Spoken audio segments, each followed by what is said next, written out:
Danny Flexen for Seconds Out here with former World Cruiserweight and Unified Cruiserweight and World Heavyweight Champion. Got to get it the right way round. David Haye. We're here at a special screening of the documentary about Whyte versus Chisora, 2 years after the first fight and not long away from the rematch. You're now working with Derek. You're his manager, I believe.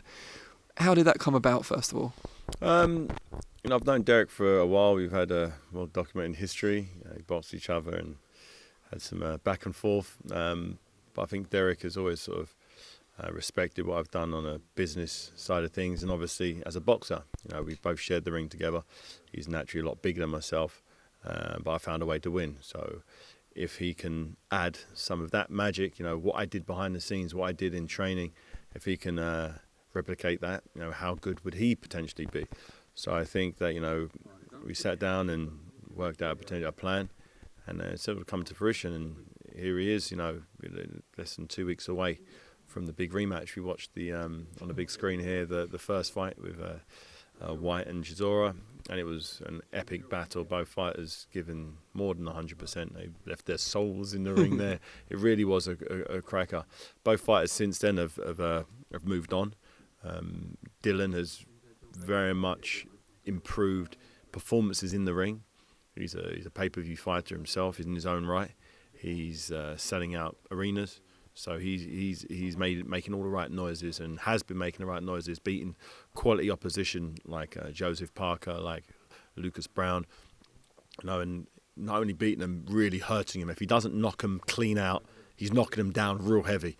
So whatever he's doing is working, and Derek is fully aware of this. He knows that he's not going to get that same Dillian from the first fight 2 years ago. He's getting a new and improved version, so he needs to be new and improved. He knows coming to the table with what he brought last time won't be enough. It was enough to lose a close fight last time out. This time round, I'd be surprised if he lost the distance doing the things he was doing in that fight. But fortunately, he's doing the right things. He's living the life. He's eating the right foods. He's getting early nights. He's putting in the training sessions way out from the fight, way before the fight was signed. He was really going to work. A lot of fighters don't start really paying the price in training until they've signed a contract. They know they've got a guaranteed X million in the bank. Up until that point, they kind of just coast through training. But I said to him, we need to train from today.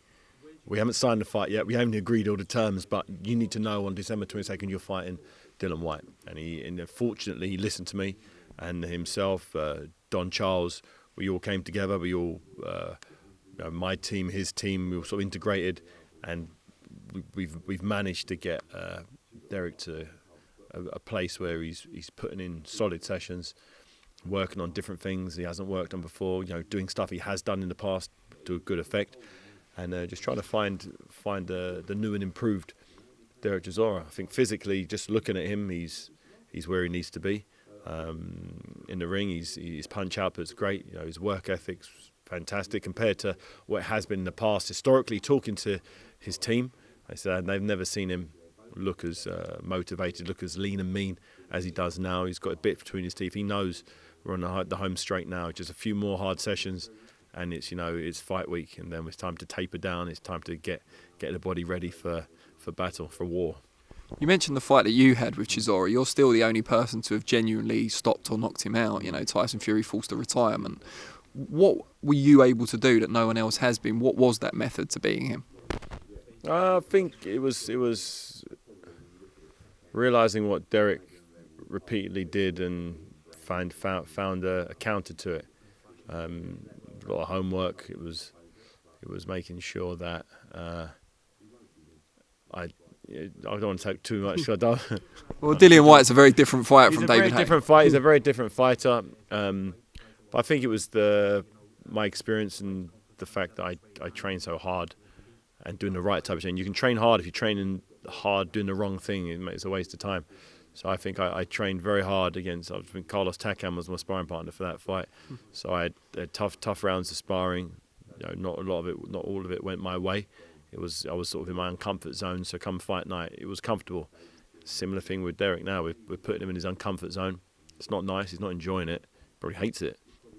But on fight night, he'll be very thankful for all this hard work. It's not a nice place to be when you're training for a fight, particularly against a tough fight like this. You can't have feel-good sessions where you feel great. Oh, this feels great. Because the fight's not going to be like that. It's going to be war.